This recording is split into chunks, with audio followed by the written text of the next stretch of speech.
जय श्री कृष्णा। ओम नमो भगवते वासुदेवाय नमः। आप सुन रहे हैं पौराणिक अमृतवाणी द्वारा प्रसारित महाभारत कथा।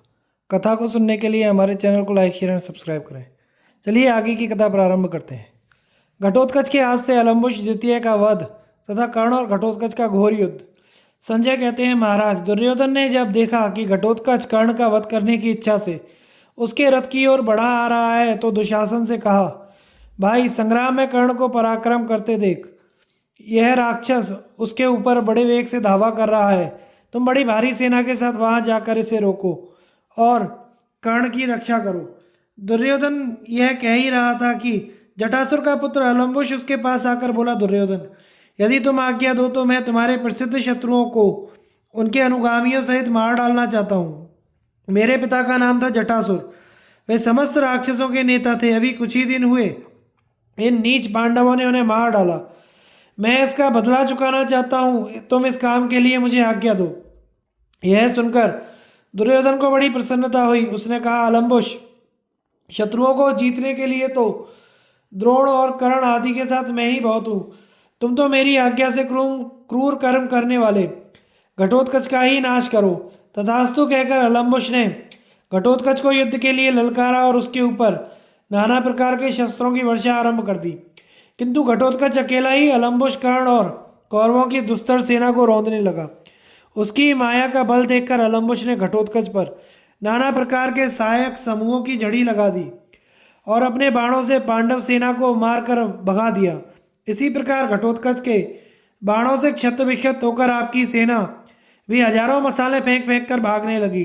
तदनंतर अलम्बुश ने क्रोध में भरकर घटोत्कच को 10 बाण मारे। उसने भी भयंकर गर्जना करते हुए अलम्बुश के घोड़ों और सारथी को मार डाला। उसके आयुधों के भी टुकड़े टुकड़े कर डाले।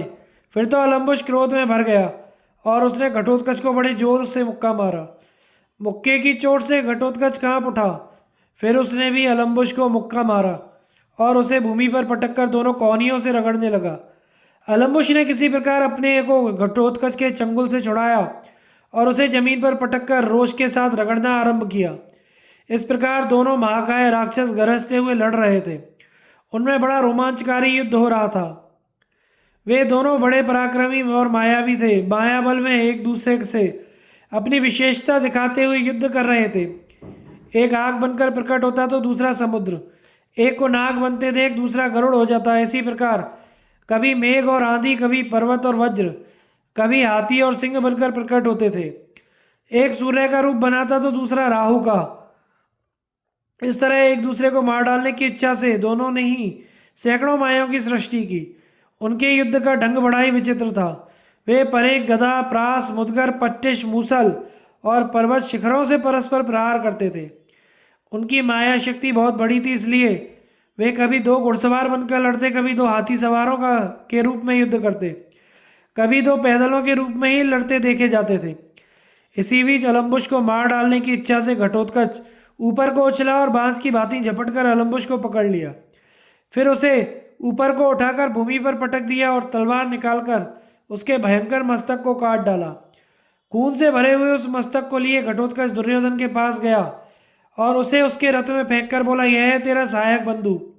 इसे मैंने मार डाला, देख लिया ना इसका पराक्रम। अब तू अपनी तथा कर्ण की भी यही दशा देखेगा। यह कहकर घटोत्कच तीखे बाणों की वर्षा करता हुआ कर्ण की ओर चला। उस समय मनुष्य और राक्षस में अत्यंत भयंकर और आश्चर्यजनक युद्ध होने लगा।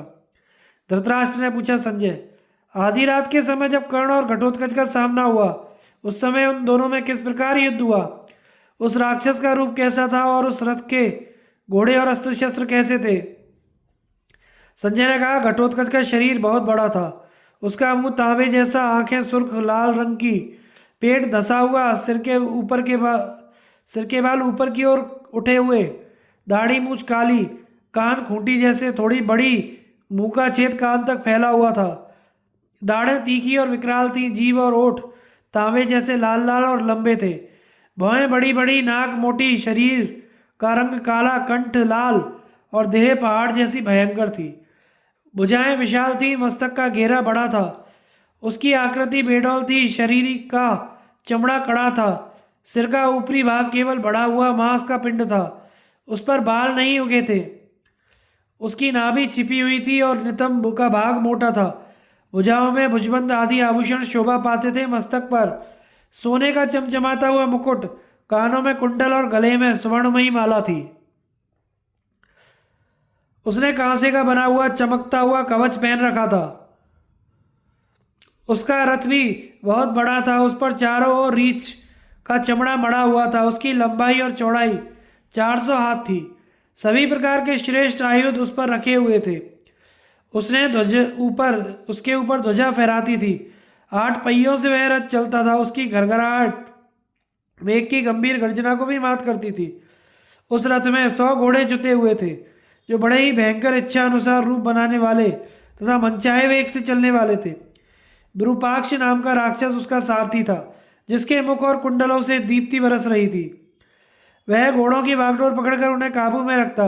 ऐसे रथ पर सवार होकर घटोत्कच को आते देख कर्ण ने बड़े अभिमान के साथ आगे बढ़कर तुरंत ही उसे रोका। फिर दोनों अत्यंत वेगशाली धनुष लेकर एक दूसरे को घायल करते हुए बाणों से आच्छादित करने लगे। दोनों को शक्ति और सहायकों से घायल करने लगे। वह रात्रि युद्ध इतनी देर तक चलता रहा मानो 1 वर्ष बीत गया हो। इतने में ही कर्ण ने दिव्य अस्त्रों को प्रकट किया। यह देख घटोत्कच ने राक्षसी माया फैलाई। उस समय राक्षसों की बहुत बड़ी सेना प्रकट हुई। किसी के हाथ में शूल था तो किसी के हाथ में मुदगर, किसी ने शिला की चट्टानें ले रखी थी और किसी ने वृक्ष। उस सेना से घिरा हुआ घटोत्कच जब महान धनुष लेकर आगे बढ़ा तो उसे देखकर संपूर्ण नरेश व्यथित हो उठे। इसी समय घटोत्कच ने भीषण सिंहनाद किया। उसे सुनकर हाथी डर के मारे पेशाब करने लगे। मनुष्यों को तो बड़ी व्यथा हुई। तदनंतर सब ओर से पत्थरों की भयंकर वर्षा होने लगी। आधी रात के समय राक्षसों का बल बढ़ा हुआ था। उनके छोड़े हुए लोहे के चक्र, भुषुंडी, शक्ति, तोमर, शूल, शतग्नि, पट्टिश आदि अस्त्र शस्त्रों की वृष्टि हो रही थी। महाराज, उस अत्यंत उग्र और भयंकर युद्ध को देखकर आपके पुत्र और सैनिक व्यथित होकर रणभूमि से भाग चले। केवल अभिमानी कर्ण ही वहां डटा रहा। उसे तनिक भी व्यथा नहीं हुई। उसने अपने बाणों से घटोत्कच की रची हुई माया का संहार कर डाला। जब माया नष्ट हो गई तो घटोत्कच बड़े अमर्ष में भरकर घोर बाणों का प्रहार करने लगा। वे बाण कर्ण के शरीर छेदकर पृथ्वी में समा गए। तब कर्ण ने 10 बाण मारकर घटोत्कच को बीन डाला। उनसे उसके मर्म स्थानों को बड़ी चोट पहुंची और कुपित होकर उसने एक दिव्य चक्र हाथ में लिया और उसे कर्ण के ऊपर दे मारा। परंतु कर्ण के बाणों से टुकड़े टुकड़े होकर वह चक्र भाग्यहीन के संकल्प की भांति सफल हुए बिना ही नष्ट हो गया। अब तो घटोत्कच के क्रोध का ठिकाना ना रहा। उसने बाणों की वर्षा करके कर्ण को ढक दिया। सूतपुत्र ने भी अपने सहायकों से तुरंत ही घटोत्कच के रथ को आच्छादित कर दिया। तब घटोत्कच ने कर्ण पर एक गदा घुमाकर फेंकी, किंतु कर्ण ने उसे बाणों से काट गिराया। यह देखकर घटोत्कच आकाश में उड़ चला और वहां से कर्ण पर वृक्षों की वर्षा करने लगा। कर्ण भी नीचे से ही बाण छोड़कर उस मायावी राक्षस को बींधने लगा। उसने राक्षस के सभी घोड़ों को मारकर उसके रथ के भी सैकड़ों टुकड़े कर डाले। उस समय घटोत्कच के शरीर में 2 अंगुल भी ऐसा स्थान नहीं बचा था जहां बाण न लगा हो। उसने अपने दिव्य अस्त्र से कर्ण के दिव्यास्त्रों को काट डाला और उसके साथ मायापूर्वक युद्ध करने लगा। वह आकाश में अदृश्य होकर बाण छोड़ रहा था। उसके बाण भी दिखाई नहीं देते थे। वह माया से सबको मोहित सा करता हुआ विचरने लगा और माया के बल से ही बड़े भयंकर एवं अशुभ मुंह बनाकर कर्ण के दिव्यास्त्र निकल गया। फिर वह धैर्यहीन एवं उत्साह शून्य सा होकर सैकड़ों टुकड़ों में कटकर गिरता हुआ दिखाई देने लगा। इससे उसे मरा हुआ समझकर कौरवों के प्रमुख वीर गर्जना करने लगे। इतने में ही वह कई नए नए शरीर धारण कर सभी दिशाओं में दिख पड़ा। देखते ही देखते उसके सैकड़ों मस्तक और सैकड़ों पेट हो गए। फिर शरीर बढ़ाकर वह मेहनाक पर्वत सा दिखने लगा। थोड़ी ही देर में उसकी शक्ल अंगूठे के बराबर हो गई। फिर समुद्र की उत्ताल तरंगों की भांति उछलकर वह कभी ऊपर और कभी इधर उधर होने लगा। एक ही क्षण में पृथ्वी फाड़कर पानी में डूब जाता और पुनः ऊपर आकर अन्यत्र दिखाई पड़ता। इसके बाद आकाश से उतरकर वह पुनः अपने स्वर्ण मंडित रथ पर जा बैठा। फिर माया के प्रभाव से पृथ्वी, आकाश और दिशाओं में घूमकर कवच से सुसज्जित हो कर्ण के रथ के पास आकर बोला, सूतपुत्र खड़ा रहना, अब तू मुझसे जीवित बचकर कहाँ जाएगा। आज मैं सम्रांगण में तेरा युद्ध का शौक पूरा कर दूंगा। ऐसा कहकर वह राक्षस पुनः आकाश में उड़ गया और कर्ण के ऊपर रथ के धुरे के समान स्थूल बाणों की वर्षा करने लगा। उसकी बाण वर्षा को दूर से ही कर्ण ने काट गिराया। इस प्रकार अपनी माया को नष्ट हुई देखकर घटोत्कच पुनः अदृश्य होकर नूतन माया की सृष्टि करने लगा।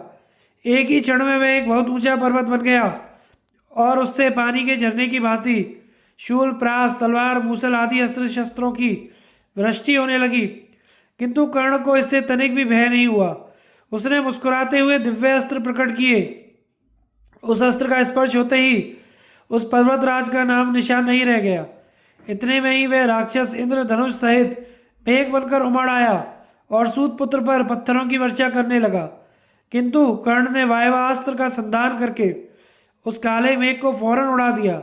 इतना ही नहीं, उसने सहायक समूहों से समस्त दिशाओं को आच्छादित करके घटोत्कच के चलाए हुए संपूर्ण अस्त्रों का नाश कर डाला।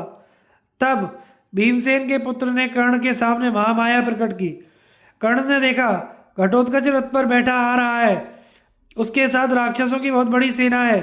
राक्षसों में से कुछ हाथी पर हैं, कुछ रथ पर और कुछ घोड़ों पर सवार हैं। उनके पास नाना प्रकार के अस्त्र शस्त्र और कवच दिखाई देते हैं। घटोत्कच ने निकट आते ही कर्ण को 5 बाण मारकर बीन डाला और सब राजाओं को भयभीत करता हुआ भैरव स्वर से गर्जना करने लगा। फिर उसने अंजलिक नाम के बाण के प्रहार से कर्ण के हाथ का धनुष काट डाला। तब कर्ण दूसरा धनुष हाथ में ले आकाशचारी राक्षसों की ओर बाण मारने लगा। इससे उन्हें बड़ी पीड़ा हुई। घोड़े, सारथी और हाथी सहित संपूर्ण राक्षस कर्ण के हाथ से मारे गए। उस समय पांडव पक्ष के हजारों क्षत्रिय योद्धाओं में राक्षस घटोत्कच को छोड़कर कोई दूसरा कर्ण की ओर आंख उठाकर भी नहीं देख सकता था। घटोत्कच क्रोध से जल उठा। उसकी आंखों से चिंगारियां छूटने लगी। उसने हाथ से हाथ मलकर होंठ दबाए और पुनः माया के बल से दूसरे रथ का निर्माण किया। उसमें हाथी के समान मोटे ताजे तथा पिशाचों जैसे मुख वाले गधे जोते गए। उस रथ पर बैठकर वह कर्ण के सामने गया और उसके ऊपर एक भयंकर अश्नि का प्रहार किया। कर्ण ने अपना धनुष रख दिया और कूदकर उस अश्नि के को पकड़ लिया। फिर उसने उसे घटोत्कच पर ही चला दिया। घटोत्कच तो रथ से कूदकर दूर जा खड़ा हुआ, किंतु अश्नि के तेज से गधे, सारथी, ध्वजा सहित उसका रथ जलकर भस्म हो गया। वह अश्नि पृथ्वी में समा गई। कर्ण का यह पराक्रम देखकर देवता भी आश्चर्य करने लगे। संपूर्ण प्राणियों ने उसकी प्रशंसा की। पूर्वोक्त पराक्रम करके कर्ण अपने रथ पर जा बैठा और पुनः राक्षस सेना पर बाण बरसाने लगा। अब घटोत्कच गंधर्व नगर के समान पुनः अदृश्य हो गया और माया से कर्ण के दिव्यास्त्रों का नाश करने लगा। तो भी कर्ण ने अपना धैर्य नहीं खोया। उस राक्षस के साथ युद्ध जारी ही रखा। तदनंतर क्रोध में भरे हुए घटोत्कच ने अपने अनेकों स्वरूप बनाए और कौरव महारथियों को भयभीत कर दिया। तत्पश्चात सिंह, व्याघ्र, लकड़बग्घे, आग के सामान लपलपाती हुई जीभ वाले सांप, लोमे चोंच वाले पक्षी सब दिशाओं से कौरव सेना पर टूट पड़े। घटोत्कच तो कर्ण के बाणों से घायल होकर अंतर्ध्यान हो गया, परंतु माया में पिशाच, राक्षस, यातुधान कुत्ते, भयंकर मुख वाले भेड़िए सब ओर से प्रकट होकर कर्ण की ओर इस प्रकार दौड़े मानो उसे खा जाएंगे तथा खून से रंगे हुए भयंकर अस्त्र शस्त्र लेकर कठोर बातें सुनाते हुए उसे डराने लगे।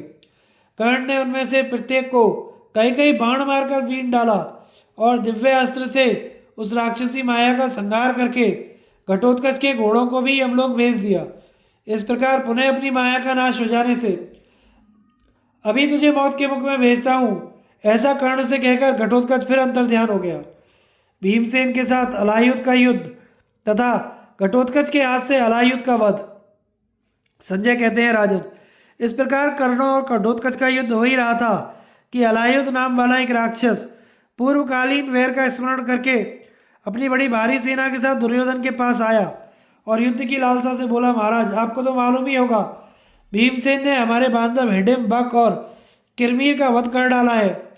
इसलिए आज हम स्वयं ही घटोत्कच का वध करेंगे तथा श्री कृष्ण और पांडवों को अनुचरों सहित मारकर खा जाएंगे। आप अपनी सेना पीछे हटा लीजिए। आज पांडवों के साथ हम राक्षसों का ही युद्ध होगा। उसकी बात सुनकर दुर्योधन को बड़ी खुशी हुई। उसने अपने बंधुओं के साथ ही उससे कहा, भाई तुम्हें तो तुम्हारी सेना सहित आगे रखेंगे और साथ में रहकर हम स्वयं भी शत्रुओं के साथ लड़ेंगे। मेरे योद्धाओं के हृदय में वैर की आग जल रही है, वे चैन से बैठेंगे नहीं। अच्छा ऐसा ही हो। यह कहकर राक्षसराज अलायुध राक्षसों को साथ लेकर बड़ी उतावली के साथ युद्ध के लिए चला। घटोत्कच के पास जैसा तेजस्वी रथ था वैसा ही अलायुध के पास भी था। उसकी भी घरघराहट अनुपम थी। उस पर भी रीछ का चमड़ा मड़ा हुआ था। लंबाई चौड़ाई वही 400 हाथ की थी। वैसे ही हाथी के समान ताजे 100 घोड़े जुते हुए थे। उसके धनुष भी बहुत बड़ा था जिसकी प्रत्यंचा सुदृढ़ थी। उसके बाण भी रथ के धुरे के समान मोटे और लंबे थे। वह भी वैसा ही वीर था जैसा घटोत्कच, किंतु रूप में वह घटोत्कच की अपेक्षा सुंदर था। महाराज अलायुध के आने से कौरवों को बड़ी प्रसन्नता हुई, मानो समुद्र में डूबते हुए को जहाज मिल गया हो। उन्होंने अपना नया जन्म ही समझा। उस समय कर्ण और घटोत्कच में अलौकिक युद्ध चल रहा था। द्रोण, अश्वत्थामा, कृपाचार्य आदि घटोत्कच के पुरुषार्थ को देखकर थर्रा उठे थे। सबके मन में घबराहट थी, सर्वत्र हाहाकार मचा हुआ था। सारी सेना कर्ण के जीवन से निराश हो चुकी थी। दुर्योधन ने देखा कि कर्ण विपत्ति में फंस गया है तो उसने अलायुध को बुलाकर कहा, यह कर्ण घटोत्कच के साथ भिड़ा हुआ है और युद्ध में जहाँ तक इसकी शक्ति है महान पराक्रम दिखा रहा है। वीरवर, जैसी तुम्हारी इच्छा थी उसके अनुसार ही इस संग्राम में घटोत्कच को तुम्हारे हिस्से में कर दिया गया है। अब तुम पुरुषार्थ करके इसका नाश करो। यह पापी अपने माया बल का आश्रय लेकर पहले ही कहीं कर्ण को मार न डाले, इसका ख्याल रखना। दुर्योधन के ऐसा कहने पर अलायुध ने बहुत अच्छा कहकर घटोत्कच पर धावा किया। भीमसेन के पुत्र ने जब अपने शत्रु को सामने आते देखा तो कर्ण को छोड़ दिया और उसी को बाणों के प्रहार से पीड़ित करने लगा। फिर दोनों राक्षस क्रोध में भरकर एक दूसरे से भिड़ गए। भीमसेन ने देखा कि घटोत्कच अलायुध के चंगुल में फंस गया है तो वे अपने तेजस्वी रथ पर बैठे बाण वृष्टि करते हुए वहां आ पहुंचे। यह देखकर अलायुध ने घटोत्कच को छोड़कर भीमसेन को ललकारा और उसके साथी राक्षस भी अनेक प्रकार के अस्त्र शस्त्र लेकर भीमसेन पर टूट पड़े। जब बहुत से राक्षस बाणों से बींधने लगे तो महाबली भीम ने प्रत्येक को 5-5 तीखे बाण मारकर सबको घायल कर दिया। भीम के साथ युद्ध करने वाले क्रूर राक्षस उनकी मार से पीड़ित होकर भयंकर चीत्कार करते हुए दसों दिशाओं में भागने लगे। यह देखकर अलायुध भीमसेन की ओर बड़े वेग से दौड़ा और उन पर बाणों की वृष्टि करने लगा। उसने भीमसेन के छोड़े हुए कितने ही बाण काट डाले और कितनों को ही हाथ में पकड़ लिया। भीम ने पुनः उसके ऊपर बाण बरसाए किंतु उसने अपने तीखे सहायकों से मारकर उन्हें भी पुनः व्यर्थ कर डाला। फिर उसने भी भीम के धनुष के टुकड़े टुकड़े कर दिए और घोड़ों और सारथी का भी काम तमाम कर दिया। घोड़ों और सारथी के मर जाने पर भीमसेन ने रथ से उतरकर भयंकर गर्जना की और उस राक्षस पर भारी गदा का प्रहार किया। अलायुध ने भी गदा से ही उस गदा को मार गिराया। तब भीमसेन ने दूसरी गदा हाथ में ली और उस राक्षस के साथ उनका तुमुल युद्ध होने लगा। उस समय एक दूसरे पर गदा के आघात से जो भयंकर शब्द होता था उससे पृथ्वी कांप उठती थी। थोड़ी ही देर में गदा फेंककर दोनों मुक्के मारते हुए लड़ने लगे। उनके मुक्के के आघात से बिजली की कड़कने की सी आवाज़ होती थी। इस तरह युद्ध करते करते दोनों अत्यंत क्रोध में भर गए और रथ के पहिए, जुए, धुरे तथा अन्य उपकरणों में से जो भी निकट दिखाई देता उसे ही उठा उठाकर एक दूसरे को मारने लगे। दोनों के शरीर से रक्त की धारा बह रही थी। भगवान श्री कृष्ण ने जब यह अवस्था देखी तो उन्होंने भीमसेन की रक्षा के लिए घटोत्कच से कहा, महाभाव देखो तुम्हारे सामने ही सब सेना के देखते देखते अलायुध ने भीम को अपने चंगुल में फंसा लिया है। इसलिए पहले राक्षस अलायुध का वध करो, फिर कर्ण को मारना। श्री कृष्ण की बात सुनकर घटोत्कच कर्ण को छोड़ अलायुध से ही जा भिड़ा। फिर तो रात्रि के समय उन दोनों राक्षसों में तुमुल युद्ध होने लगा। अलायुध क्रोध में भरा हुआ था। उसने एक बहुत बड़ा परिघ लेकर घटोत्कच के मस्तक पर दे मारा। उससे घटोत्कच को तनिक मूर्छा सी आई, किंतु उस बलवान ने अपने को संभाल लिया और अलायुध के ऊपर एक बहुत बड़ी गदा फेंकी। वेग से फेंकी हुई उस गदा ने अलायुध के घोड़े, सारथी और रथ का चूरन बना डाला। अलायुध राक्षसी माया का आश्रय ले उछलकर आकाश में उड़ गया।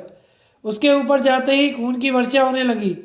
आकाश में मेघों की काली घटा छा गई, बिजली चमकने लगी, कड़ाके की आवाज के साथ वज्रपात होने लगा। उस महासमर में बड़े जोर की कड़कड़ाहट फैल गई। उसकी माया देखकर घटोत्कच भी आकाश में उड़ गया और दूसरी माया रचकर उसने अलायुध की माया का नाश कर दिया। यह देखकर अलायुध घटोत्कच के ऊपर पत्थरों की वर्षा करने लगा, किंतु घटोत्कच ने अपने बाणों की बौछार से उन पत्थरों को नष्ट कर डाला। फिर दोनों ही नाना प्रकार के आयुधों की वर्षा करने लगे। लोहे के परिघ, शूल, गदा, मूसल, मुदगर, पिनाक, तलवार, तोमर, प्रास, कंपन, नाराज, भाला, बाण, चक्र, फरसा, लोहे की गोलियां, बिंदीपाल, गोशीर्ष और उलूखन आदि अस्त्र शस्त्रों से तथा पृथ्वी से उखाड़े हुए शमी, बरगद, पाकर, पीपल, सेमर आदि बड़े बड़े वृक्षों से वे परस्पर प्रहार करने लगे। नाना प्रकार के पर्वतों के शिखर लेकर भी एक दूसरे को मारते जाते थे। उन दोनों राक्षसों का युद्ध पूर्वकालीन वानरराज बाली और सुग्रीव के युद्ध को मात दे रहा था। दोनों ने ही दौड़कर एक दूसरे की चोटी पकड़ ली, फिर भुजाओं से लड़ते लड़ते कुत्तम कुत्ता हो गए। इसी समय घटोत्कच ने अलायुध को बलपूर्वक पकड़ लिया और बड़े वेग से घुमाकर जमीन पर दे मारा। फिर उसके कुंडल मंडित मस्तक को काटकर उसने भयंकर गर्जना की और उसे दुर्योधन के सामने फेंक दिया। अलायुध को मरा देखकर दुर्योधन सेना के साथ ही अत्यंत व्याकुल हो उठा। घटोत्कच का पराक्रम और कर्ण की अमोघ शक्ति से उसका वध। संजय कहते हैं, महाराज, राक्षस अलायुध का वध करके घटोत्कच मन ही मन बहुत प्रसन्न हुआ और आपकी सेना के सामने खड़ा हो सिंहनाद करने लगा। उसकी गर्जना सुनकर आपके योद्धाओं को बड़ा भय हुआ। इधर कर्ण पर उसके शत्रु बाण बरसाते और वह धैर्यपूर्वक उनके अस्त्र शस्त्रों का नाश करता जाता था। उसने वज्र के समान बाणों से शत्रुओं का संहार आरंभ किया। उसने सहायकों से कितने ही वीरों के अंग छिन्न भिन्न कर दिए। किन्हीं के सारथी मारे गए, किन्हीं के घोड़े नष्ट हो गए। कर्ण के सामने किसी तरह अपना बचाव ना देखकर वे योद्धा युधिष्ठिर की सेना में भाग गए और अपने योद्धाओं को कर्ण के द्वारा पराजित होकर भागते देख घटोत्कच को बड़ा क्रोध हुआ और वह उत्तम रथ में बैठकर सिंह के समान दहाड़ता हुआ कर्ण का सामना करने के लिए आ पहुंचा। आते ही उसने वज्र सरी के बाणों से कर्ण को बीन डाला। फिर दोनों ने ही एक दूसरे पर कर्णी, नाराज, शिलीमुख, नालीक, दंड, अश्नि, वत्सदंत, वाराकर्ण, विफाट, शृंग और शरप्र की वर्षा की। उनकी अस्त्र वर्षा से आकाश छा गया। महाराज, जब कर्ण युद्ध में किसी तरह घटोत्कच से बढ़ ना सका तो उसने अपना भयंकर अस्त्र प्रकट किया और उससे उसके रथ, घोड़े और सारथी का नाश कर डाला। हिडिंबा कुमार रथहीन होते ही अंतर ध्यान हो गया। उसे अदृश्य होते देख कौरव योद्धा चिल्ला चिल्ला कर कहने लगे, माया से युद्ध करने वाला यह राक्षस जब युद्ध में स्वयं दिखाई नहीं देता तो कर्ण को कैसे नहीं मार डालेगा। इतने में ही कर्ण ने सहायकों के जाल से संपूर्ण दिशाओं को आच्छादित कर दिया।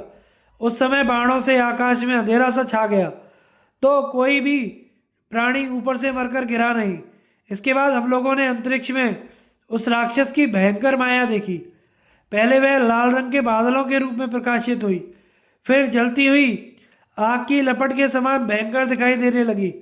तत्पश्चात उससे बिजली प्रकट हुई, उल्कापात होने लगा और हजारों दुंदुभियां बजने के समान भयंकर आवाज होने लगी। इसके बाद बाण, शक्ति, सृष्टि, प्रास, मूसल, फरसा, तलवार, पट्टिश, तोमर, परेख, गदा, शूल और शतग्नियों की वर्षा होने लगी। हजारों की संख्या में पत्थरों की बड़ी बड़ी चट्टानें गिरने लगी। वज्रपात होने लगा, आग के समान प्रज्वलित चक्र गिरने लगे। कर्ण ने बाणों से उस अस्त्र वर्षा को रोकने का बड़ा प्रयत्न किया पर उसे सफलता नहीं मिली। बाणों से हाथ धोकर घोड़े गिरने लगे, वज्रों की मार से हाथी धराशायी होने लगे और अन्य बहुत से अस्त्रों के प्रहार से बड़े बड़े महारथियों का संहार होने लगा।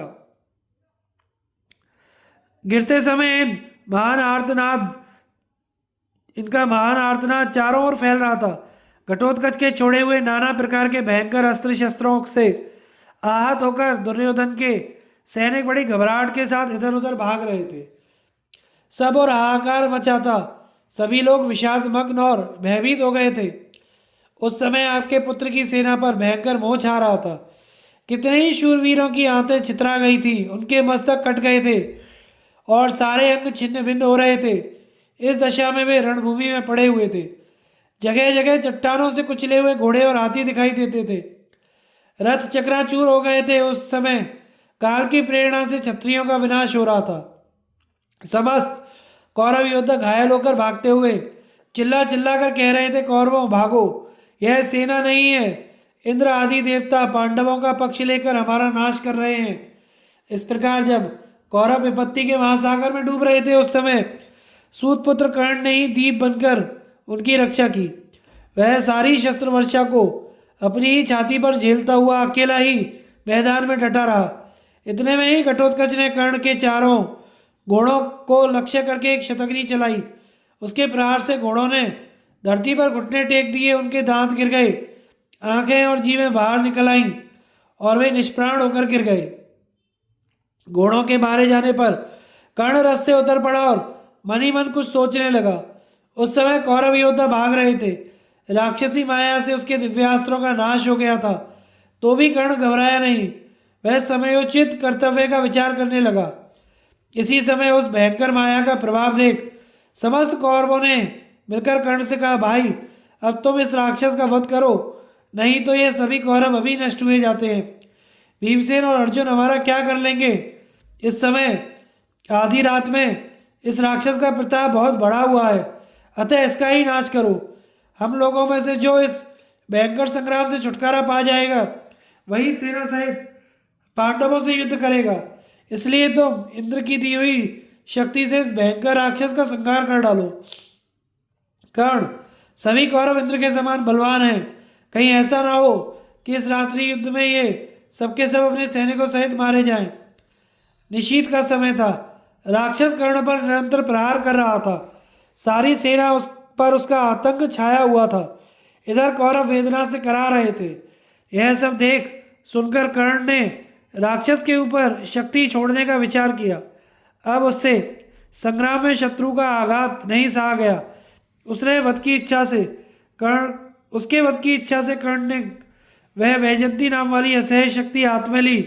महाराज, यह वही शक्ति थी जिसे ना जाने कितने वर्षों से कर्ण ने अर्जुन को मारने के लिए सुरक्षित रखा था। वह सदा उसकी पूजा किया करता था।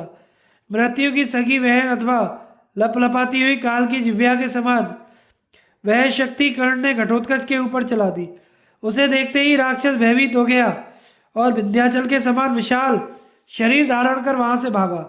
रात्रि में प्रज्वलित होती हुई उस शक्ति ने राक्षस की सारी माया भस्म करके उसकी छाती में गहरी चोट की और उसे विदीर्ण करके ऊपर नक्षत्र मंडल में समा गई। घटोत्कच भैरवनाद करता हुआ अपने प्यारे प्राणों से हाथ धो बैठा। उस समय शक्ति के प्रहार से उसके मर्मस्थल विदीर्ण हो गए, तो भी शत्रुओं का नाश करने के लिए उसने आश्चर्यजनक रूप धारण किया और अपने शरीर को पर्वत के समान बना लिया। इसके बाद जब वह नीचे गिरा, यद्यपि मर गया था, तो भी उसने अपने पर्वताकार शरीर से कौरवों की सेना के एक भाग का संहार कर डाला। उसकी देह के नीचे दबकर एक अक्षौहिणी सेना मर गई। इस प्रकार मरते मरते भी उसने पांडवों का हित साधन किया। माया नष्ट हुई और राक्षस मारा गया, यह देखकर कौरव योद्धा हर्षनाद करने लगे। साथ ही शंख, भेरी, ढोल और नगाड़े भी बज उठे। कर्ण की प्रशंसा होने लगी और दुर्योधन के रथ में बैठकर उसने अपनी सेना में प्रवेश किया।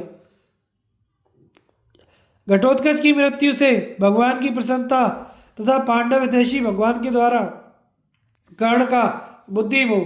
संजय कहते हैं, घटोत्कच के मारे जाने से समस्त पांडव शोकमग्न हो गए। सबकी आंखों से आंसुओं की धारा बहने लगी, किंतु वसुदेव नंदन श्री कृष्ण को बड़ी खुशी थी।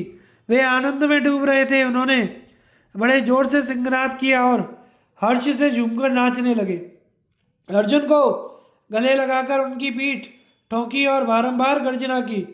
भगवान को इतना प्रसन्न जान अर्जुन बोले, मधुसूदन, आज आपको बेमौके इतनी खुशी क्यों हो रही है? घटोत्कच के मारे जाने से हमारे लिए शोक का अवसर उपस्थित हुआ है। सारी सेना विमुख होकर भागी जा रही है। हम लोग भी बहुत घबरा गए हैं, तो भी आप प्रसन्न हैं। इसका कोई छोटा मोटा कारण नहीं हो सकता जनार्दन। बताइए क्या वजह है इस प्रसन्नता की? यदि बहुत छिपाने की बात ना हो तो अवश्य बता दीजिए, मेरा धैर्य छूटा जा रहा है। भगवान श्री कृष्ण बोले, धनंजय, मेरे लिए तो सचमुच ही बड़े आनंद का अवसर आया है। कारण सुनना चाहते हो? सुनो। तुम जानते हो कर्ण ने घटोत्कच को मारा है, पर मैं कहता हूँ इंद्र की दी हुई शक्ति को निष्फल करके एक प्रकार से घटोत्कच ने ही कर्ण को मार डाला है। अब तुम कर्ण को मरा हुआ ही समझो। संसार में कोई भी मनुष्य ऐसा नहीं है जो कर्ण के हाथ में शक्ति रहने पर उसके सामने ठहर सकता। यदि उसके पास कवच कुंडल भी होते तब तो वह देवताओं सहित तीनों लोगों को भी जीत सकता था।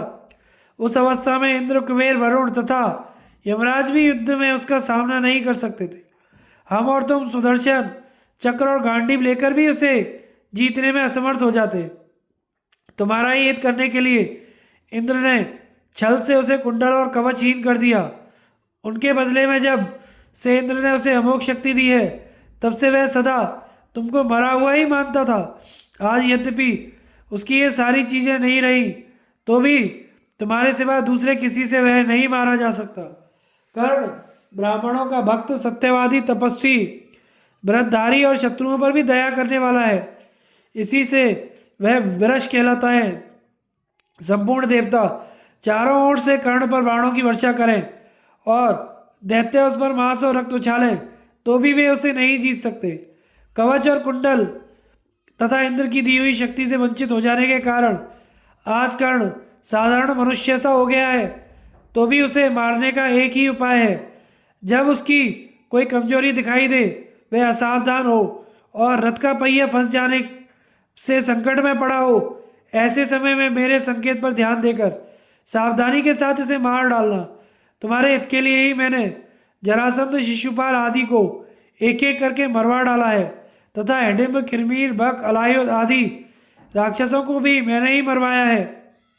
जरासंध और शिशुपाल आदि यदि पहले नहीं मारे गए होते तो इस समय बड़े भयंकर सिद्ध होते। दुर्योधन अपनी सहायता के लिए उनसे अवश्य ही प्रार्थना करता, और वे हमसे सर्वदा द्वेष रखने के कारण कौरवों का ही पक्ष लेते। दुर्योधन का सहारा लेकर वे संपूर्ण पृथ्वी को जीत लेते। जिन उपायों से मैंने उन्हें नष्ट किया है उनको सुनो। एक समय की बात है, युद्ध में रोहिणी नंदन बलदेव जी ने जरासंध का तिरस्कार किया। इससे क्रोध में भरकर उसने हम लोगों को मारने के लिए सर्वसंहारिणी गदा का प्रहार किया। उस गदा को अपने ऊपर आते देख भैया बलराम ने उसका नाश करने के लिए स्थूणाकर्ण नामक अस्त्र का प्रयोग किया।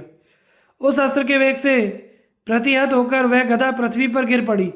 गिरते ही धरती पर दरार पड़ गई और पर्वत हिल उठे। जिस स्थान पर वह गदा गिरी, वहाँ जरा नाम की एक भयंकर राक्षसी रहती थी। गदा के आघात से वह अपने पुत्र और बांधवों सहित मारी गई। जरासंध अलग अलग दो टुकड़ों के रूप में पैदा हुआ था। इन टुकड़ों को इसी जरा नाम वाली राक्षसी ने जोड़कर जीवित किया था। इसी से उसका नाम जरासंध हुआ। उसके दो ही प्रधान सहारे थे, गदा और जरा। इन दोनों से वह हीन हो गया। इसी से भीमसेन तुम्हारे सामने उसका वध कर सके, और इसी प्रकार तुम्हारा हित करने के लिए एकलव्य का अंगूठा अलग करवा दिया। चेदीराज शिशुपाल तुम्हारे सामने ही मार डाला। उसे भी देवता और असुर संग्राम में नहीं जीत सकते थे। उसका तथा अन्य देवद्रोहियों का नाश करने के लिए ही मेरा अवतार हुआ है। हिडिंबासुर, बक, किरमीर ये रावण के समान बलि तथा ब्राह्मणों और यज्ञ से द्वेष रखने वाले थे। लोक कल्याण के लिए इन्हें भीमसेन से मरवा डाला। इसी प्रकार घटोत्कच के हाथ से अलायुध का नाश कराया। कर्ण के द्वारा शक्ति प्रहार कराकर घटोत्कच का भी काम तमाम किया। यदि इस महासमर में कर्ण अपनी शक्ति के द्वारा घटोत्कच को नहीं मार डालता तो मुझे इसका वध करना पड़ता। इसके द्वारा तुम लोगों का प्रिय कार्य कराना था, इसीलिए मैंने पहले इसका वध नहीं किया। घटोत्कच ब्राह्मणों का द्वेषी, यज्ञों का नाश करने वाला था। यह पापात्मा धर्म का लोप कर रहा था, इसी से इसका इस प्रकार विनाश करवाया है। जो धर्म का लोप करने वाले हैं वे सभी मेरे वध्य हैं। मैंने धर्म स्थापना के लिए प्रतिज्ञा कर ली है। जहाँ वेद, सत्य, दम, पवित्रता, धर्म, लज्जा, श्री, धैर्य और क्षमा का वास है, वहाँ मैं सदा ही क्रीड़ा किया करता हूँ। यह बात मैं सत्य की शपथ खाकर कहता हूँ। अब तुम्हें कर्ण का नाश करने के विषय में विषाद नहीं करना चाहिए। मैं वह उपाय बताऊंगा जिससे तुम कर्ण को और भीमसेन, दुर्योधन को मार सकेंगे। इस समय तो दूसरी ओर ध्यान देने की आवश्यकता है। तुम्हारी सेना चारों ओर भाग रही है और कौरव सैनिक तक कर मार रहे हैं।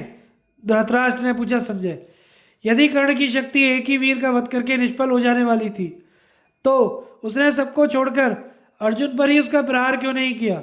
अर्जुन के मारे जाने पर समस्त पांडव और संजय अपने आप नष्ट हो जाते। यदि कहो अर्जुन सूतपुत्र से लड़ने नहीं आए तो उसने स्वयं ही उनकी तलाश करनी चाहिए थी। अर्जुन की तो यह प्रतिज्ञा है कि युद्ध के लिए ललकारने पर पीछे पैर नहीं हटा सकता। संजय ने कहा, महाराज, भगवान श्री कृष्ण की बुद्धि हम लोगों से बड़ी है। वे जानते थे कर्ण अपनी शक्ति से अर्जुन को मारना चाहता है, इसीलिए उन्होंने कर्ण के साथ द्वैरथ युद्ध में राक्षसराज घटोत्कच को नियुक्त किया। ऐसे ऐसे अनेकों उपायों से भगवान अर्जुन की रक्षा करते आ रहे हैं। विशेषतः कर्ण की अमोघ शक्ति से उन्होंने अर्जुन की रक्षा की है, नहीं तो वह अवश्य ही उसका नाश कर डालती। धृतराष्ट्र ने पूछा, संजय, कर्ण भी तो बड़ा बुद्धिमान है, उसने स्वयं ही अर्जुन पर अब तक उस शक्ति का प्रहार क्यों नहीं किया? तुम भी तो बड़े समझदार हो, तुमने ही कर्ण को यह बात क्यों नहीं सुझा दी?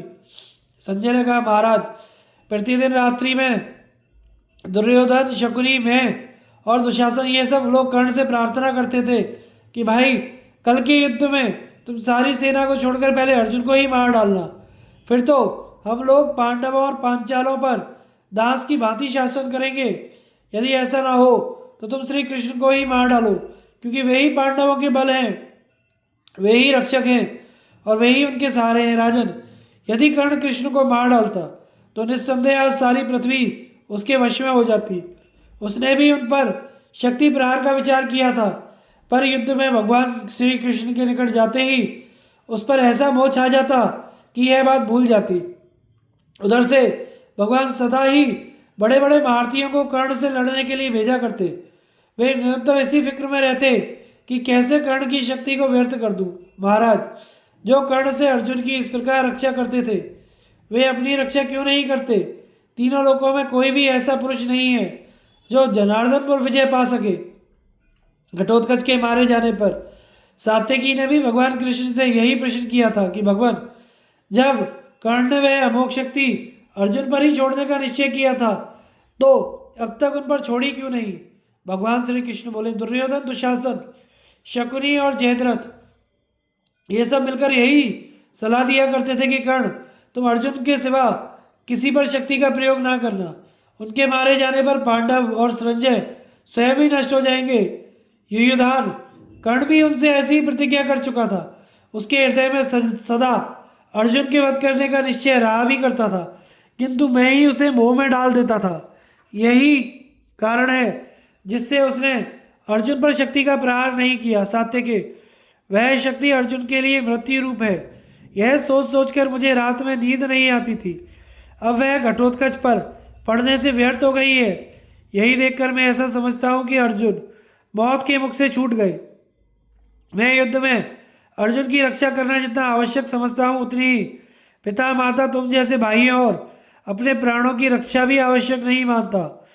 तीनों लोकों के राज्य की अपेक्षा यदि कोई दुर्लभ वस्तु हो तो भी उसे मैं अर्जुन के बिना नहीं चाहता। इसीलिए आज अर्जुन मानो मरकर जी उठे हैं, ऐसा समझकर मुझे बड़ा आनंद हो रहा है। यही वजह है कि इस रात्रि में मैंने राक्षस को ही कर्ण से लड़ने भेजा था। उसके सिवा कोई दूसरा कर्ण को नहीं दबा सकता था। महाराज, अर्जुन का प्रिय और हित करने में निरंतर लगे रहने वाले भगवान श्री कृष्ण ने सात्यकी के पूछने पर यही उत्तर दिया। धृतराष्ट्र ने कहा, संजय, इसमें कर्ण, दुर्योधन और शकुनी तथा सबसे बढ़कर तुम्हारा अन्याय है। तुम सब लोगों को मालूम था कि वह शक्ति केवल एक वीर को मार सकती है। इंद्र आदि देवता भी उसकी चोट बर्दाश्त नहीं कर सकते, तो भी कर्ण ने उसे श्री कृष्ण अथवा अर्जुन पर क्यों नहीं छोड़ा? तुम लोग युद्ध के समय क्यों याद नहीं दिलाते थे? संजय बोले, महाराज, हम लोग तो रोज ही रात में उसे ऐसा करने की सलाह देते थे, पर प्रातः काल होते ही देववश कर्ण की तथा दूसरे योद्धाओं की भी बुद्धि मारी जाती थी। हाथ में शक्ति रहते हुए भी जो उसने श्री कृष्ण या अर्जुन को उससे नहीं मारा, इसमें मैं देव को ही प्रधान कारण समझता हूं।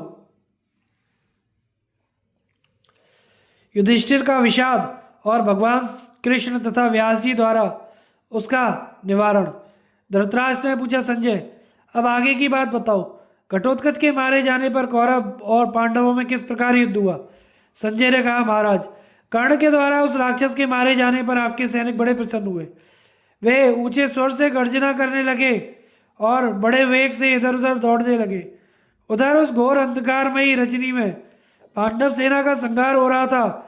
इससे राजा युधिष्ठिर का मन बहुत छोटा हो गया। वे भीमसेन से बोले, महाबाहु, धृतराष्ट्र की सेना को रोको। मैं तो घटोत्कच के मरने से बहुत घबरा गया हूँ, मुझसे कुछ नहीं हो सकता। यह कहकर वे अपने रथ पर बैठ गए। आंखों से आंसू बहने लगे, उच्छ्वास करने चलने लगा। उस समय कर्ण का पराक्रम देखकर वे अत्यंत अधीर हो गए। उनको इस अवस्था में देखकर भगवान श्री कृष्ण ने कहा, कुंती नंदन, आप खेद ना कीजिए, आपके लिए यह व्याकुलता शोभा नहीं देती। यह तो अज्ञानी मनुष्यों का काम है। उठिए और युद्ध कीजिए। इस महासंग्राम में गुरुतर भार संभालिए। आप ही घबरा जाएंगे तो विजय मिलने में संदेह ही रहेगा। श्री कृष्ण की बात सुनकर युधिष्ठिर ने आंखें पोंछते हुए कहा, महाबाहु, मुझे धर्म की गति मालूम है। जो मनुष्य किसी के किए हुए उपकारों को नहीं मानता, उसे ब्रह्म हत्या का पाप लगता है। जनार्दन, घटोत्कच अभी भी बालक था, तो भी उसने यह जानकर कि अर्जुन अस्त्र प्राप्ति के लिए तप करने गए हैं, वन में हम लोगों की बड़ी सहायता की थी। इसी प्रकार इस महासमर में भी उसने हमारे लिए बड़ा कठिन पराक्रम किया है। वह मेरा भक्त था, मुझसे प्रेम करता था तथा मेरा भी उस पर बड़ा स्नेह था। इसीलिए उसकी मृत्यु से मैं शोक संतप्त हो रहा हूँ। रह रहकर मूर्छा सी आ रही है। भगवान, देखिए कौरव किस प्रकार हमारी सेना को खदेड़ रहे हैं तथा महारथी द्रोण और कर्ण कितने सावधान दिखाई दे रहे हैं, किस तरह हर्षनाद कर रहे हैं। जनार्दन, आपके और हमारे जीते जी घटोत्कच कर्ण के हाथ से क्यों मारा गया? अर्जुन के देखते देखते उसकी मृत्यु हुई। वीरवर, अब मैं स्वयं ही कर्ण को मारने के लिए जाऊंगा। यह कहकर अपना महान धनुष टंकारते हुए वे बड़ी उतावली के साथ चल दिए। यह देखकर भगवान श्री कृष्ण ने अर्जुन से कहा, ये राजा युधिष्ठिर कर्ण को मारने के लिए चले जा रहे हैं। इस समय इन्हें अकेला छोड़ देना ठीक नहीं होगा। यह कहकर उन्होंने बड़ी शीघ्रता के साथ घोड़ों को हाँका और दूर पहुंचे हुए राजा को पकड़ लिया। इतने में ही भगवान व्यास जी उनके समीप प्रकट होकर बोले, कुंती नंदन, यह बड़े सौभाग्य की बात है कि कर्ण के साथ कई बार मुठभेड़ होने पर भी अर्जुन बच गए हैं। उसने अर्जुन को मारने की इच्छा से ही इंद्र की दी हुई शक्ति बचा रखी थी। द्वैरथ युद्ध में उसका सामना करने के लिए अर्जुन नहीं गए, यह बहुत अच्छा हुआ। यदि जाते तो आज कर्ण इन पर ही उस शक्ति का प्रहार करता। ऐसी दशा में तुम और भयंकर विपत्ति में फंस जाते।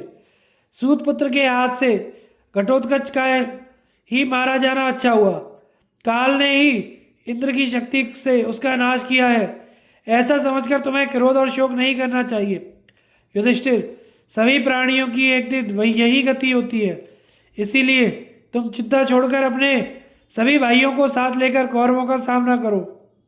आज के 5वें दिन इस पृथ्वी पर तुम्हारा अधिकार हो जाएगा। सदा धर्म का चिंतन करते रहो।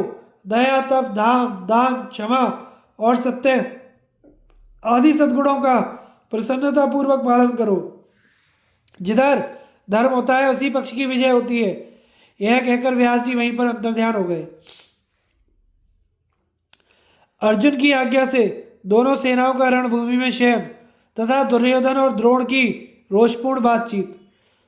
संजय कहते हैं, व्यास जी के इस प्रकार समझाने पर धर्मराज युधिष्ठिर ने स्वयं तो कर्ण को मारने का विचार छोड़ दिया, किंतु धृष्टद्युम्न से कहा, वीरवर तुम द्रोणाचार्य का सामना करो, क्योंकि उनका ही विनाश करने के लिए तुम धनुष बाण कवच और तलवार के साथ अग्नि से प्रकट हुए हो। पूर्ण उत्साह के साथ द्रोण पर धावा करो। तुम्हें तो उनसे किसी प्रकार का भय होना ही नहीं चाहिए। जन्मजय, शिखंडी, यशोधर, नकुल, सहदेव, द्रौपदी के पुत्र प्रभद्रगण, द्रुपद, विराट, सात्यकी, केकेराज और अर्जुन, ये सब के सब द्रोण को मार डालने के लिए चारों ओर से आक्रमण करें। इसी प्रकार हमारे रथी, हाथी सवार, घुड़सवार, पैदल योद्धा भी महारथी द्रोण को रथ में मारकर गिराने का प्रयत्न करें। पांडुनंदन युधिष्ठिर की ऐसी आज्ञा होने पर सभी सैनिक आचार्य द्रोण का वध करने के लिए उन पर टूट पड़े। उन्हें सहसा आते देख द्रोणाचार्य ने अपनी पूरी शक्ति लगाकर आगे बढ़ने से रोक दिया। तब राजा दुर्योधन ने भी आचार्य के जीवन रक्षा के लिए पांडवों पर धावा किया। फिर तो दोनों ओर के योद्धाओं में युद्ध छिड़ गया। उस समय बड़े बड़े महारथी भी नींद से अंधे हो रहे थे। थकावट से उनके बदन चूर चूर हो रहे थे। उनकी समझ में कुछ नहीं आ रहा था कि क्या करना चाहिए। वह भयानक अर्धरात्रि निद्रांध सैनिकों के लिए हजार पहर की सी जान पड़ती थी। किसी में भी लड़ने का उत्साह नहीं रह गया था। सब शिथिल एवं दीन हो रहे थे।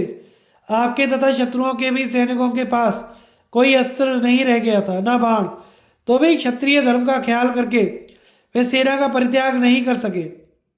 कुछ तो नींद से इतने अंधे हो गए कि हथियार फेंककर सो रहे। कुछ लोग हाथियों पर, कुछ रथों पर और कुछ घोड़ों पर ही झपकियां लेने लगे। घोर अंधकार में नींद से नेत्र बंद हो जाते थे, तो भी शूरवीर अपने शत्रु पक्ष के वीरों का संहार कर रहे थे। कुछ तो नींद में इतने बेसुध हो रहे थे कि शत्रु उन्हें मार रहे हैं, उनको पता नहीं चलता था। सैनिकों की यह अवस्था देखकर अर्जुन समस्त दिशाओं को निनादित करते हुए ऊंची आवाज में बोले, योद्धाओं, इस समय तुम्हारे वाहन थक गए हैं। तुम लोग नींद से अंधे हो रहे हो, इसलिए यदि तुम्हें स्वीकार हो तो थोड़ी देर के लिए लड़ाई बंद कर दो और यहीं सो जाओ। फिर चंद्रोदय होने पर जब नींद का वेग कम हो और थकावट दूर हो जाए तो दोनों दलों के लोग पुनः युद्ध छेड़ेंगे। धर्मात्मा अर्जुन की बात सबने मान ली और दोनों पक्षों की सेनाएं युद्ध बंद कर विश्राम करने लगी। अर्जुन के उस प्रस्ताव की देवता और ऋषियों ने भी सराहना की। विश्राम मिल जाने से आपके सैनिकों को भी बड़ा सुख हुआ। वे अर्जुन की प्रशंसा करते हुए कहने लगे, महाबाहु अर्जुन, तुम में वेद, अस्त्र, बुद्धि, पराक्रम और धर्म सब कुछ है। तुम जीवों पर दया करना जानते हो। तुमने हमें जो आराम दिया है, इसके बदले में हम भगवान से प्रार्थना करते हैं कि तुम्हारा कल्याण हो। वीरवर, तुम्हारे सभी मनोरथ शीघ्र ही पूरे हों। इस प्रकार पार्थ की प्रशंसा करते करते वे नींद के वशीभूत हो सो गए। कोई घोड़े की पीठ पर लेटे थे तो कोई रथ की बैठक में ही लुढ़क गए। कुछ लोग हाथी के कंधों पर सोते थे, कुछ जमीन पर ही पड़ गए। नाना प्रकार के आयुध, गदा, तलवार, फरसा, प्रास, कवच धारण किए हुए लोग अलग अलग पड़े हुए थे। राजन, उस समय अत्यंत थके हुए हाथी, घोड़े, सैनिक सभी युद्ध से विश्राम पाकर गाढ़ी नींद में सो गए। तदनंतर 2 घड़ी के बाद पूर्व दिशा में ताराओं की तेज को क्षीण करते हुए भगवान चंद्रदेव का उदय हुआ। क्षण भर में ही सारा जगत प्रकाशमान हो गया। अंधकार का नामो निशान ना रहा। चंद्र किरणों के सुकोमल स्पर्श से सारी सेना जाग उठी। फिर उत्तम लोगों को पाने की इच्छा रखने वाले दोनों दल के योद्धाओं में लोक संहारकारी संग्राम आरंभ हो गया। उस समय दुर्योधन द्रोणाचार्य के पास गया और उनके उत्साह और तेज को उत्तेजना देने के लिए क्रोध में भरकर बोला, आचार्य, इस समय शत्रु थककर विश्राम ले रहे हैं, उत्साह खो बैठे हैं और विशेषतः हमारे दांव में फंस गए हैं। ऐसी दशा में भी युद्ध में उन पर किसी तरह की रियायत नहीं होनी चाहिए। आज तक हम ऐसे मौक़ों पर आपको प्रसन्न रखने के लिए सब तरह से क्षमा करते आए हैं। उसका फल यह हुआ है कि पांडव थके होने पर भी अधिक बलवान होते गए हैं। ब्रह्मास्त्र आदि जितने भी दिव्य अस्त्र हैं, वे सबके सब यदि किसी एक के पास हैं तो वे आप ही हैं। संसार में पांडव या हम लोग कोई भी धनुर्धर युद्ध में आपकी समानता नहीं कर सकते। द्विजवर, इसमें तनिक भी संदेह नहीं कि आप अपने दिव्य अस्त्रों से देवता, असुर, गंधर्वों सहित तीनों लोकों का संहार कर सकते हैं। इतने शक्तिशाली होकर भी आप पांडवों को अपना शिष्य समझकर अथवा मेरे दुर्भाग्य के कारण उनको क्षमा ही करते जाते हैं। दुर्योधन की यह बात सुनकर आचार्य द्रोण कुपित होकर बोले, दुर्योधन, मैं बूढ़ा हो गया हूँ तो भी संग्राम में अपनी शक्ति भर लड़ने की चेष्टा करता हूँ, परंतु जान पड़ता है तुम्हें विजय दिलाने के लिए मुझे नीच कर्म भी करना पड़ेगा। ये सब लोग उन अस्त्रों को नहीं जानते और मैं जानता हूँ, इसलिए मैं उन्हीं अस्त्रों का प्रयोग करके इन्हें मार डालूं। इससे बढ़कर खोटा काम और क्या हो सकता है। बुरा या भला जो भी तुम कराना चाहो, तुम्हारे कहने से ही वह सब कुछ करूँगा, अन्यथा अपनी इच्छा से तो अशुभ कर्म मुझसे नहीं होगा। समस्त पांचाल राजाओं का संहार करके युद्ध में पराक्रम दिखाने के बाद ही कवच उतारूंगा। इसके लिए मैं अपने हथियार छूकर सत्य की शपथ खाता हूँ। परंतु तुम जो यह समझते हो कि अर्जुन युद्ध में थक गए हैं, यह तुम्हारी भूल है। अर्जुन का सच्चा पराक्रम मैं तुम्हें सुनाता हूँ, सुनो। सब्यसाची के कुपित होने पर देवता, गंधर्व, यक्ष और राक्षस भी उन्हें नहीं जीत सकते। खांडव वन में उन्होंने इंद्र का सामना किया, अपने बाणों से उनकी वर्षा रोक दी तथा बल के घमंड में फूले हुए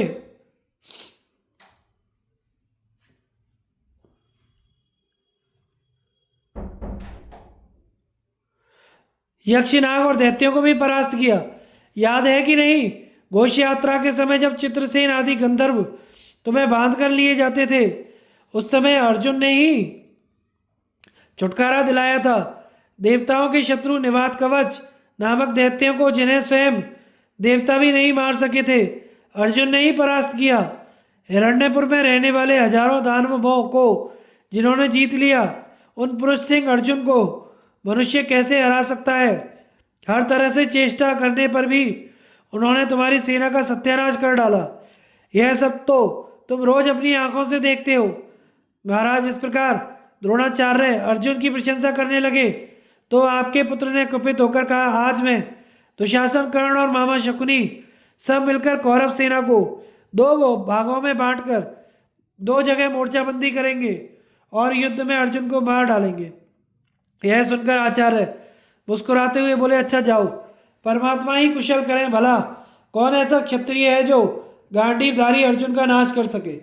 दुर्योधन, मनुष्य की तो बात ही क्या है, इंद्र, वरुण, यम, कुबेर तथा असुर, नाग और राक्षस भी उसका बाल बांका नहीं कर सकते। तुम जो कुछ कह रहे हो ऐसी बातें मूर्ख किया करते हैं। भला संग्राम में अर्जुन से लोहा लेकर कौन कुशल पूर्वक घर लौट सकता है।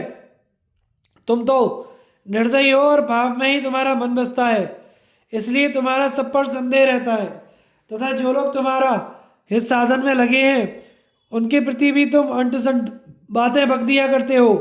तुम तो खानदानी क्षत्रिय हो, जाओ ना, अपने लिए खुद ही अर्जुन से लड़ो, उन्हें मार डालो। इन सब निरपराध सिपाहियों की जान क्यों मरवाना चाहते हो।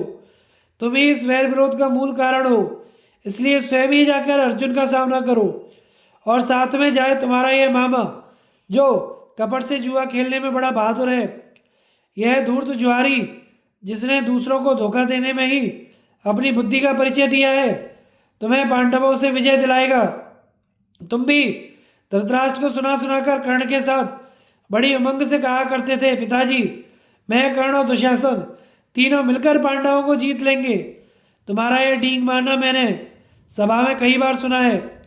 आज उन्हें साथ लेकर अपनी प्रतिज्ञा पूरी करो, कही हुई बात सत्य करके दिखाओ। और वह देखो, तुम्हारा शत्रु अर्जुन निर्भीक होकर सामने ही खड़ा है। क्षत्रिय धर्म का ख्याल करके युद्ध करो। अर्जुन के हाथ से तुम्हारा मारा जाना जीत होने से कहीं ज़्यादा अच्छा है। जाओ, निडर होकर लड़ो। यह कहकर आचार्य द्रोण जिधर शत्रु खड़े थे उधर ही चल दिए। फिर सेना को दो भागों में बांटकर युद्ध आरंभ हुआ। दोनों दलों का द्वंद्व युद्ध, विराट, सपौत्र, द्रुपद और केके आदि का वध, अर्जुन और दुर्योधन और दुशासन की पराजय, भीम, कर्ण तथा अर्जुन द्रोण का युद्ध। संजय कहते हैं, महाराज, जब रात्रि के 3 भाग बीत गए, एक ही भाग शेष रह गया, उस समय कौरव तथा पांडवों में बड़े उत्साह के साथ युद्ध होने लगा। थोड़ी देर बाद चंद्रमा की प्रभा फीकी पड़ गई और पूर्व के आकाश में लाली घेरता हुआ अरुणोदय हुआ उस समय दोनों सेनाओं के योद्धा अपनी अपनी सवारी छोड़कर संध्या वंदन के लिए उतर पड़े। सूर्य के सम्मुख जप करते हुए हाथ जोड़कर खड़े हो गए। इसके बाद कौरव सेना फिर दो भागों में विभक्त हो गई और द्रोणाचार्य ने दुर्योधन को साथ लेकर सोमक पांडव तथा पांचाल योद्धाओं पर आक्रमण किया। कौरव सेना को दो भागों में विभक्त देखकर श्री कृष्ण ने अर्जुन से कहा, धनंजय, शत्रुओं को बाईं ओर करके आचार्य द्रोण को दाहिने रखो। अर्जुन ने भगवान की आज्ञा स्वीकार करके वैसा ही किया। भगवान का अभिप्राय भीमसेन समझे और बोले, अर्जुन अर्जुन मेरी बात सुनो। क्षत्रिय माता जिस काम के लिए पुत्र को जन्म देती है उसे कर दिखाने का यह अवसर आ गया है, इसलिए अब पराक्रम करके सत्य, लक्ष्मी, धर्म और यश का उपार्जन करो। इस शत्रु सेना का संहार कर डालो। तब अर्जुन ने कर्ण और द्रोण को लांघकर शत्रुओं को चारों ओर से घेर लिया। वे सेना के मुहाने पर खड़े होकर बड़े बड़े क्षत्रियों को अपनी शराग्नि से दग्ध करने लगे, किंतु उन्हें कोई भी आगे बढ़ने से रोक ना सका। किंतु इतने में ही दुर्योधन, कर्ण, शकुनी ने अर्जुन पर बाण बरसाना आरंभ किया, परंतु उन्होंने अपने अस्त्रों से उनके अस्त्रों का निवारण करके प्रत्येक को 10-10 बाणों से बीन डाला। उस समय बाण वृष्टि के साथ ही धूल की वर्षा भी होने लगी। चारों ओर घोर अंधकार छा गया, जिससे हम लोग एक दूसरे को पहचान नहीं पाते थे। नाम बताने से ही योद्धा परस्पर युद्ध करते थे। कितने ही रथी रथ टूट जाने पर एक दूसरे के केश, कवच और बाहें पकड़कर जूझ रहे थे। कितने ही मरे हुए घोड़ों और हाथियों पर सटे हुए प्राण खो बैठे। इस समय द्रोणाचार्य संग्राम में उत्तर दिशा की ओर जाकर खड़े हुए। उन्हें देखते ही पांडव सेना थर्रा उठी। कितनों पर ही आतंक छा गया। कुछ भाग चले और कुछ लोग मन उदास किए खड़े रहे। कितने हतोत्साहित हो गए, कितने ही आश्चर्यचकित होकर देखने लगे। उनमें जो दिलेर थे वे क्रोध और अमर्ष में भर गए। कुछ ओजस्वी वीर प्राणों की परवाह ना करके द्रोणाचार्य पर टूट पड़े। पांचाल राजाओं पर द्रोणाचार्य के सहायकों की अधिक मार पड़ी। वे अत्यंत वेदना सहकर भी युद्ध में डटे हुए थे। इतने में ही राजा विराट और द्रुपद ने द्रोण पर चढ़ाई की। द्रुपद के 3 पौत्रों और चेदी देशीय योद्धाओं ने भी उनका साथ दिया। यह देख द्रोणाचार्य ने 3 तीखे बाणों से द्रुपद के तीनों पौत्रों के प्राण ले लिए।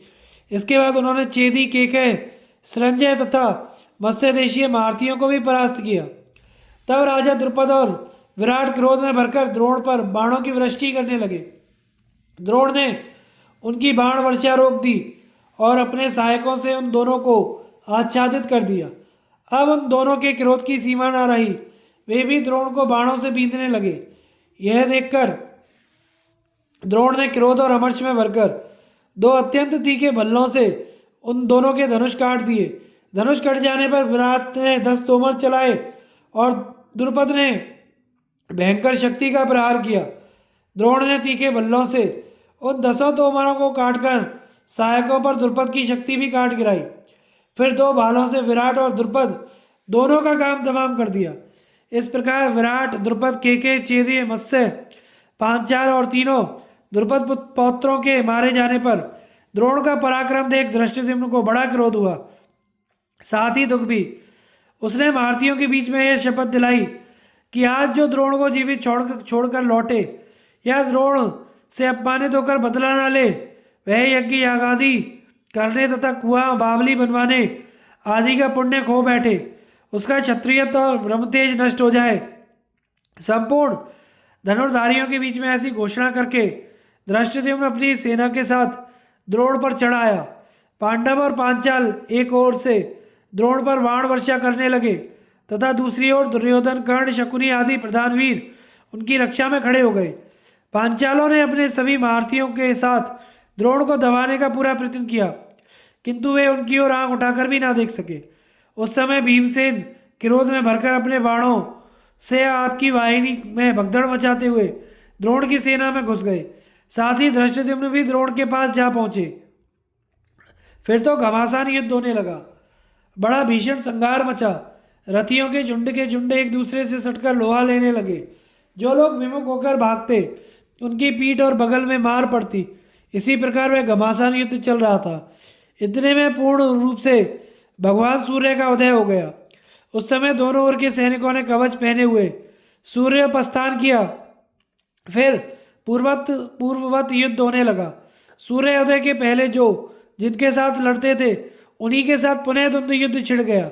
दोनों पक्ष के योद्धा बहुत समीप से सटकर मुकाबला कर रहे थे, इसलिए तलवार तोमर फरसों की मार से वहां का दृश्य बड़ा ही भयानक हो गया था। हाथी और घोड़ों की कटी हुई लाशों से रक्त की नदी बह रही थी। महाराज, उस समय द्रोणाचार्य और अर्जुन को छोड़कर बाकी समस्त सेना विक्षिप्त, व्याकुल, भयभीत एवं आतुर हो रही थी। द्रोण और अर्जुन ही अपने अपने पक्ष के रक्षक और घबराए हुए लोगों के आधार थे। शत्रु पक्ष के लोग उन्हीं दोनों के सामने आकर यमलोक की राह लेते थे। कौरव और पांचालों की सेनाएं अत्यंत उद्विग्न हो गई थी। एक तो सारी सेना गुत्थम गुत्थ हो रही थी, दूसरे धूल उड़ उड़कर सबको ढक देती थी। इसलिए हम लोग उस महासंहार में कर्ण, द्रोण, अर्जुन, युधिष्ठिर, भीमसेन, नकुल, सहदेव, धृष्टद्युम्न, सात्यकी, दुशासन, अश्वत्थामा, दुर्योधन, शकुनी, कृप, शल्य, कृतवर्मा और किसी वीर को नहीं देख पाते थे। पृथ्वी, आकाश या अपना शरीर तक नहीं सूझता था। ऐसा जान पड़ता था कि फिर रात हो गई। कौन कौरव है, कौन पांडव या पांचाल, इसकी पहचान ही नहीं हो पाती थी। उस समय दुर्योधन और दुशासन नकुल सहदेव के साथ भिड़े हुए थे। कर्ण भीमसेन से लड़ता था और अर्जुन द्रोणाचार्य से लोहा ले रहे थे। इन उग्र स्वभाव वाले भारतीयों का अलौकिक संग्राम चलने लगा। ये विचित्र गतियों से अपने रथों का संचालन करते थे। वह युद्ध इतना भयंकर और आश्चर्यजनक था कि सभी रथी चारों ओर खड़े होकर उसका तमाशा देखने लगे।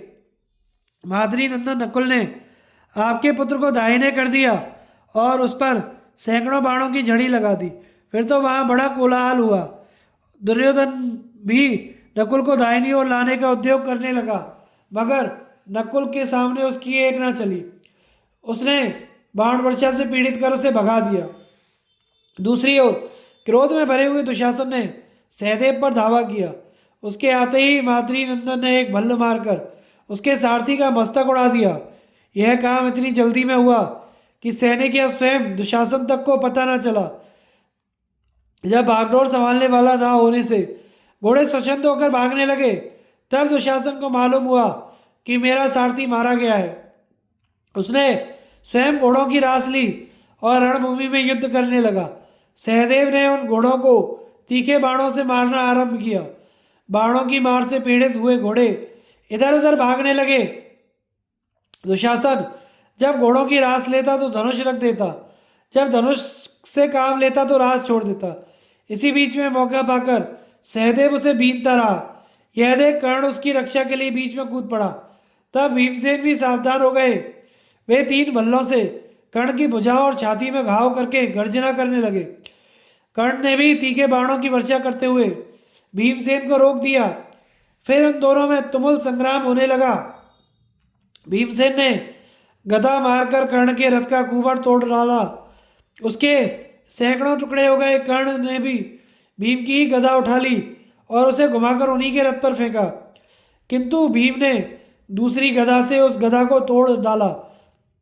फिर उन्होंने कर्ण पर एक बहुत भारी गदा छोड़ी, परंतु उसने बहुत से बाण मारकर उस गदा को लौटा दिया। लौटकर वह गदा पुनः भीम के ही हाथ पर गिरी। उसके आघात से उनके रथ की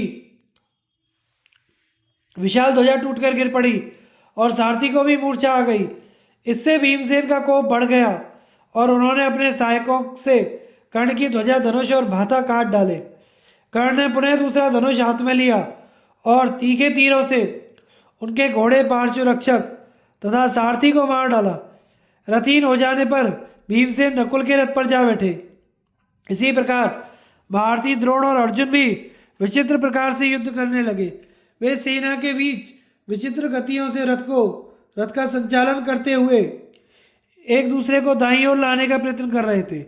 उस समय सभी योद्धा उन दोनों का पराक्रम देखकर चकित हो रहे थे। अर्जुन को जीतने के लिए आचार्य द्रोण जिस जिस उपाय को काम में लाते, अर्जुन हंसते हंसते उसका तुरंत प्रतिकार कर देते। तब द्रोणाचार्य ने क्रमशः ऐन्द्र, पाशुपत, त्वाष्ट्र, वायव्य और वाणुर अस्त्र को प्रकट किया, किंतु अर्जुन ने द्रोण के धनुष से छूटते ही उन अस्त्रों को दिव्यास्त्र द्वारा शांत कर दिया। यह देख द्रोण ने मनी मन अर्जुन की प्रशंसा की और उनके जैसे शिष्य को पाकर अपने को सभी शस्त्र वेत्ताओं से श्रेष्ठ समझा। उन दोनों का यह युद्ध देखने के लिए आकाश में हजारों देवता, गंधर्व, ऋषि और सिद्धों के समूह एकत्रित हुए। द्रोण और अर्जुन की प्रशंसा भरी हुई उनकी बातें भी सुनाई देती थी। तदनंतर द्रोणाचार्य ने ब्रह्मास्त्र प्रकट किया। यह अर्जुन तथा अन्य प्राणियों को संताप देने लगा। उस अस्त्र के प्रकट होते ही पर्वत, वन और वृक्षों सहित धरती डोलने लगी। समुद्र में तूफान आ गया और दोनों ओर की सेनाएं भयभीत हो गई, परंतु अर्जुन इससे तनिक भी विचलित नहीं हुए। उन्होंने ब्रह्मास्त्र से ही उस अस्त्र का नाश कर दिया। फिर सारे उपद्रव शांत हो गए। इसके बाद द्रोण और अर्जुन में घोर युद्ध होने लगा। आगे की कथा का प्रसारण हम अगले भाग में करेंगे। हमारे चैनल को लाइक, शेयर एंड सब्सक्राइब करें। धन्यवाद।